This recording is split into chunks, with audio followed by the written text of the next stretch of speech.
Hoshea ಪ್ರವಾದನೆಯ ಗ್ರಂಥ 6ನೇ ಅಧ್ಯಾಯ 2ನೇ ವಾಕ್ಯ. ಒಂದೆರಡು ದಿನದ ಮೇಲೆ ಆತನು ನಮ್ಮನ್ನ ಬದುಕಿಸುವನು. ಮೂರನೆಯ ದಿನದಲ್ಲಿ ಆತನು ನಮ್ಮನ್ನು ಎಬ್ಬಿಸಲು ಆತನ ಸಾನ್ನಿಧ್ಯದಲ್ಲಿ ಬಾಳುವೆವು. ಈ ವಾಕ್ಯದಲ್ಲಿ ವಿಶೇಷವಾಗಿ 3 ಭಾಗಗಳಿದ್ದಾವೆ. ಮೊದಲನೇದಾಗಿ ಆತನು ನಮ್ಮನ್ನು ಬದುಕಿಸುವನು. ಎರಡನೇದಾಗಿ 3ನೇ ದಿನದಲ್ಲಿ ಆತನು ನಮ್ಮನ್ನು ಎಬ್ಬಿಸುತ್ತಾನೆ. ಮೂರನೇದಾಗಿ ಆತನ ಸಾನ್ನಿಧ್ಯದಲ್ಲಿ ಬಾಳುವೆನು. ಹಲ್ಲೆಲೂಯಾ. 3 ವಿಷಯಗಳು. ದೇವರು ನಮ್ಮೊಂದಿಗೆ ಇವತ್ತು ಮಾತನಾಡುತ್ತಾನೆ. ಎಷ್ಟು ಜನ ನಂಬ್ತೀರ? ದೇವರು ಇವತ್ತು ನಮ್ಮೊಂದಿಗೆ ಮಾತನಾಡುತ್ತಾನೆ. ದೇವರ ಪ್ರಸನ್ನತೆ ನಮ್ಮ ಮಧ್ಯದಲ್ಲಿದ್ದಾವೆ. ರೋಗಿಗಳು ಸ್ವಸ್ಥರಾಗಬೇಕು. ಇವತ್ತು ವಾಕ್ಯ ಹೇಳಿದಾಗ ಕೆಲವು ಆತ್ಮಗಳು, ದುರಾತ್ಮಗಳು ಬಿಟ್ಟು ಹೋಗಬೇಕು. ನಾವು ಈ ಕಾಲದಲ್ಲಿ ನಾವು ನೋಡ್ತೀವಿ, ಆತ್ಮಹತ್ಯೆಯ ಸ್ಪಿರಿಟ್ ಭಾಳ ಆಗಿದ್ದಾವೆ. ಜನಗಳು ಆತ್ಮಹತ್ಯೆ ಮಾಡ್ತಾ ಇದ್ದಾರೆ. ಆ ಆತ್ಮಹತ್ಯೆಯ ಸ್ಪಿರಿಟ್ ಹೋಗಲೆಂದೇಳಿ ನಾವು ಪ್ರಾರ್ಥನೆ ಮಾಡಬೇಕು. ಆಮೇಲೆ ಅನೇಕ ರೋಗ ಬಂಧನಗಳಿಗೆ ಬಿಡುಗಡೆ ಉಂಟಾಗಲೆಂಬುದಾಗಿ ನಾವು ಪ್ರಾರ್ಥನೆ ಮಾಡಬೇಕು. ಎಲ್ಲರೂ ಸೇರಿ ಪ್ರಾರ್ಥನೆ ಮಾಡ್ತಾ ಇರ್ರಿ.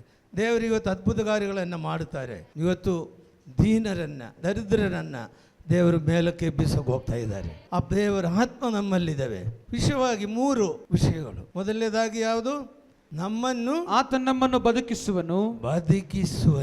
ಆತ್ಮೀಕವಾಗಿ ಸತ್ತವರನ್ನ ಬದುಕಿಸುವನಾಗಿದ್ದಾನೆ ನಮ್ಮ ದೇವರು. ಹೋಶೇಯ ಪ್ರವಾದಿ ಒಂದು ಒಳ್ಳೆ ಪ್ರವಾದಿಯಾಗಿದ್ದ. ತನ್ನ ಜನರನ್ನ, ಆತ್ಮೀಕವಾಗಿ ಸತ್ತ ಜನರನ್ನ ಎಬ್ಬಿಸೋದಕ್ಕೋಸ್ಕರ ದೇವರು ಹೋಶೇಯ ಪ್ರವಾದಿಗೆ ನೇಮಿಸಿದ್ದಾನೆ. ಅವನು ಸ್ವಂತ ಅನುಭವದಿಂದ ಅದನ್ನು ಮಾಡಬೇಕು ಎಂಬುದಾಗಿ ದೇವರು ಬಯಸಿದರು. ನನ್ನ ಜನರು ದೇವರನ್ನು ಬಿಟ್ಟು ಹೋಗ್ತಾ ಇದ್ದಾರೆ. ಅವರನ್ನು ನೀನು ದೇವರ ಕಡೆಗೆ ತಿರ್ಸ್ಕೊಂಬರಬೇಕು. ಆತ್ಮೀಕವಾಗಿ ಸತ್ತವರಿಗೆ ಏನು ಮಾಡಬೇಕು? ಬದುಕಿಸಬೇಕು. ಮೊದಲನೇದಾಗಿ ಬದುಕಿಸಬೇಕು. ಎರಡನೇದಾಗಿ 3ನೇ ದಿನದಲ್ಲಿ ಆತನು ಎಬ್ಬಿಸಬೇಕು. ಮೊದಲನೇದಾಗಿ ಜೀವ ಕೊಡಬೇಕು, ಎರಡನೇದಾಗಿ ಎಬ್ಬಿಸಬೇಕು, ಮೂರನೇದಾಗಿ ಆತನ ಸಾನ್ನಿಧ್ಯದಲ್ಲಿ ಬಾಳಬೇಕು. ದೇವರ ಸಾನ್ನಿಧ್ಯದಲ್ಲಿ ಬಾಳಬೇಕು. ದೇವರ ಸಾನ್ನಿಧ್ಯದಲ್ಲಿ ಇವತ್ತು ಬಾಳಬೇಕು. ಸತ್ತೋಗಿರುವರನ್ನ ಎಬ್ಬಿಸಬೇಕು. ಆಮೇಲೆ ದೇವರ ಸಾನ್ನಿಧ್ಯದಲ್ಲಿ ಅವರು ಬಾಳಬೇಕು.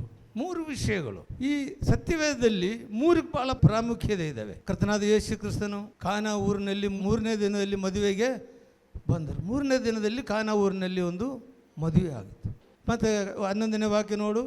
ಯೇಸು ಈ ಮೊದಲನೆಯ ಸೂಚಕ ಕಾರ್ಯವನ್ನ ಗಲಿಲಾಯದ ಕಾನಾ ಊರಿನಲ್ಲಿ ಮಾಡಿ ತನ್ನ ಮಹಿಮೆಯನ್ನು ತೋರ್ಪಡಿಸಿದನು. ಯೇಸು ಸ್ವಾಮಿ ಕಾನಾ ಊರಿನಲ್ಲಿ ಆ ಮದುವೆಯಲ್ಲಿ ನೀರನ್ನು ದ್ರಾಕ್ಷಾರಸವನ್ನ ಮಾಡಿ ಏನು ತೋರಿಸ್ಬಿಡ್ತಾರೆ? ತನ್ನ ಮಹಿಮೆಯನ್ನು ತೋರ್ಪಡಿಸಿದರು. ದೇವರ ಮಹಿಮೆಯನ್ನು ತೋರಿಸ್ಪಡಿಸಿದ್ರು. ಹಲ್ಲೆಲೂಯಾ. ದೇವರ ಪ್ರಸನ್ನತೆ, ದೇವರ ಮಹಿಮೆ ಅಲ್ಲಿ ತೋರಿಸಿದ್ರು. ದ್ರಾಕ್ಷಾರಸವಾಗಿ ಮಾಡಿ 3ನೇ ದಿನದಲ್ಲಿ ಯೇಸು ಕಾನಾ ಊರಿನಲ್ಲಿ ಬಂದು ಅದ್ಭುತವನ್ನು ಮೊದಲನೇದಾಗಿ ಮಾಡಿ ತನ್ನ ಮಹಿಮೆಯನ್ನು ತೋರ್ಪಡಿಸಿದರು. ಹಲ್ಲೆಲೂಯಾ. ಮತ್ತು ನಾವು ನೋಡೋಣ, ಲೂಕನ ಬರೆದ ಸುವಾರ್ತೆ 13ನೇ ಅಧ್ಯಾಯ 32ನೇ ವಾಕ್ಯವನ್ನು ನಾವು ನೋಡ್ಕೊಳ್ಳೋಣ.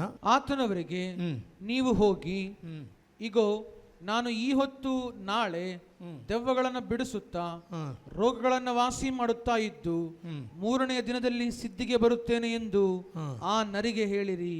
3ನೇ ದಿನ ಯೇಸು ಸ್ವಾಮಿ ಸುವಾರ್ತೆಯನ್ನು ಸಾರುತ್ತಾ ಇದ್ದಾರೆ, ರೋಗಿಗಳನ್ನು ಸ್ವಸ್ಥ ಮಾಡ್ತಾ ಇದ್ದಾರೆ, ದೆವ್ವಗಳನ್ನು ಬಿಡಿಸ್ತಾ ಇದ್ದಾರೆ. ಅಷ್ಟೊತ್ತಿಗೆ ಶತ್ರು ತನ್ನ ಸುವಾರ್ತೆಯನ್ನು ಅಡ್ಡಿಪಡಿಸಕ್ಕೆ ಪ್ರಾರಂಭವಾಯಿತು. ಹೆರೋದನು ಹೇಳಿ ಕಳಿಸಿದರು, ನೀನು ನಿಲ್ಲಿಸು ಎಂಬುದಾಗಿ. ನೀನು ನಿಲ್ಲಿಸು. ಇವತ್ತು ಅನೇಕ ಕಡೆಗಳಲ್ಲಿ ಸುವಾರ್ತೆ ಅಡ್ಡಿಗಳಿದ್ದಾವೆ. ಯೇಸುವಿನ ಹತ್ರ ಕೂಡ ನಿನ್ನ ನಿಲ್ಲಿಸು ಎಂಬುದಾಗಿ ಹೇಳಿದಾಗ ಯೇಸು ಏನಂದ್ರು ಗೊತ್ತಾ?